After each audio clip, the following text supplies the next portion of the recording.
How's it going, gamers? Welcome back to another Asphalt Legends Unite video, and welcome back to Old But Gold, the series where we take a look at some of the oldest cars in Asphalt Legends Unite. We'll star them up, max them out, and take them out for a spin in modern multiplayer to see how they hold up. Today we are taking a look at the Nissan GTR Nismo, quite an early A-class car that you'll get your hands on pretty early into the game's life. So this is an easy car to get your hands on, which is quite nice. So we'll take a look at it in a second. Before we do, I do want to mention a couple of things. Firstly, if you haven't yet, check the description to follow me on social media accounts. For example, I have some awesome automotive photography content on Instagram, and if you want to chat with me on my Discord, you can find that link in the description down below. I'm always on there chatting it up with you guys. Maybe if you see me in multiplayer, you can say GG. It's quite a nice time. So yeah, take a look at those things in the description down below. Alrighty, so let's take a look at the Nissan GTR Nismo in the new multiplayer season. So just to give you guys some context, we recently got one of those big resets. So you're going to start all the way back from Bronze League like I have, and so that was a really great opportunity to take a look at some of those older cars and see how they perform, especially now that the car rosters have been shuffled up a little bit. You're no longer just looking at cars categorized by class. It really is more based on performance and rank. So in my opinion, the matchmaking has also been a lot more fair, especially in regards to everyone's car choices. So with that being said, where does the GTR fall in line? Because it is an early A-class car, it doesn't have a particularly high rank or any crazy stats except for one, which we'll talk about. So how does it perform? Well, you'll notice that in multiplayer, you get access to it in Silver 3. So you do have to grind your way through Bronze League and the first part of Silver League to get access to it. But I do think it's one of those cars that if you have been playing for a while, you'll definitely have available to you. And if not, it is pretty easy to get your hands on. And especially in terms of getting epics, I mean, I don't even remember golding this car or making this car gold, I guess you could say, because it was such a long time ago. So hopefully for new players, it should be easy to get your hands on. So with it being an A-class, you might expect that you're going up against other A-class cars, but because of where it's positioned, really your competition is going to be high-end C-class cars and mid to high-end B-class cars. And the standout feature of this car is the acceleration. If you take a look at max, you have an acceleration stat of 84.83, which is absolutely insane, not only for where this car is positioned, but also for the entire game in general. You rarely have cars that go above 84. If they are probably an electric car or a king of their class, whereas this is actually a beginner car that you get early on in your career. So how does it hold up? And as you'll see in this video, surprisingly well. Now, if you do go up against your competition, which is mostly Aston Martin Vantage GT12s, especially as you get further into Silver League, you may have some issues that you run into, especially on those top speed tracks, because those types of cars, while yes, they don't have very high top speeds, do class out this car in terms of that number. When you take a look at A-class with a top speed of 205 without nitro, 215 with nitro, it is substantially lower than your other A-class competition.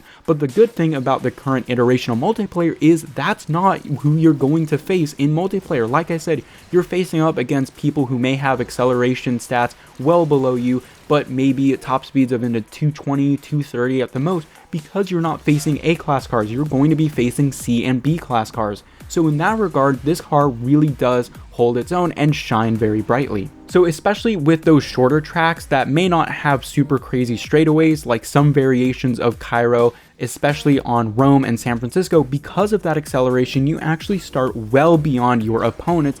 Again, even considering that they are C and B class cars, not A class cars who typically have lower acceleration, but because of that 84 acceleration, even if you do start in last place, you end up shooting well past your opponents early on. And in my opinion, that's quite the advantage in multiplayer, especially if it isn't Ghost. Now in Ghost, I typically prefer a high top speed car because eventually you can overtake your opponents, whereas with collisions turned on, what you have is the ability to start out in front of your opponents during the first initial Ghost phase, and once collisions are turned on, you can actually block your opponents even if they have higher top speed because of the thin track design in Asphalt Legends Unite. So again, even if it's a longer track, you do have the ability to start ahead and block your way to the finish line, But on those shorter and more twisty tracks like Caribbean and Osaka, you just blaze well ahead of your opponents in the first part of the race and continue to maintain that lead, because even out of corners, you don't necessarily need shockwave to get up to your top speed quickly.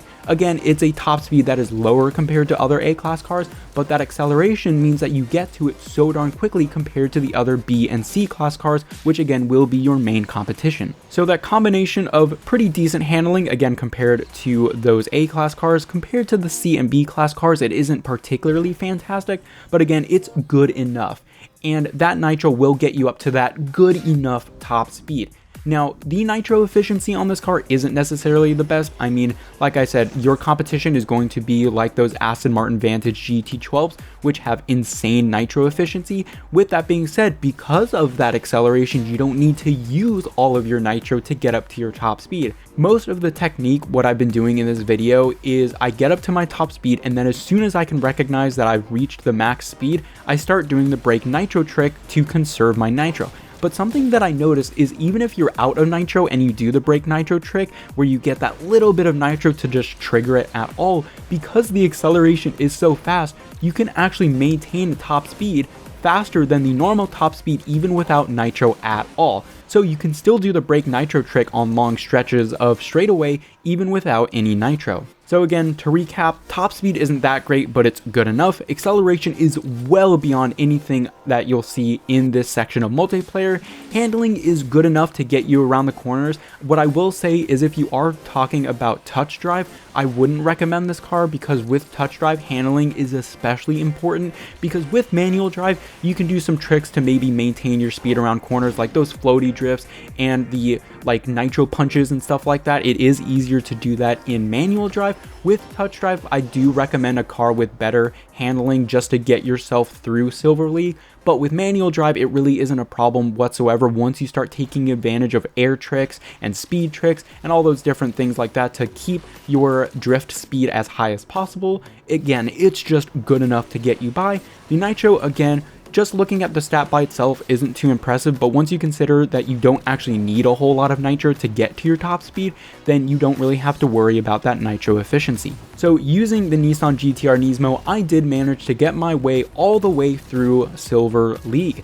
I did not use any other car but this to get my way through Silver League and into Gold League. Now, once I got to Gold League, I noticed that there were plenty of other A-class cars, and you also start to see S-class cars like the Icona Volcano. So yeah, I wouldn't recommend this car past Gold League, but if you had to only choose one car to get you through Silver League, and maybe you're low on credits, you can only max out one car, I would honestly recommend the GTR Nismo. Again, you get access to it pretty early on because it is Silver 3. It isn't like I'm getting this car in Silver 1, so you do get access to it pretty easily. It should be pretty cheap to upgrade because it's a very early car that you get in your career. It's not like those newer cars where one upgrade costs 1,000,000 credits. So it should be pretty reasonable to max out if you are a newer player, and it will take you all the way to Gold League if you can take advantage of the acceleration. So I definitely recommend maxing out this car, applying all your import parts. If you see one in the shop, pick one up, apply it to probably the acceleration. That's where I would put, honestly,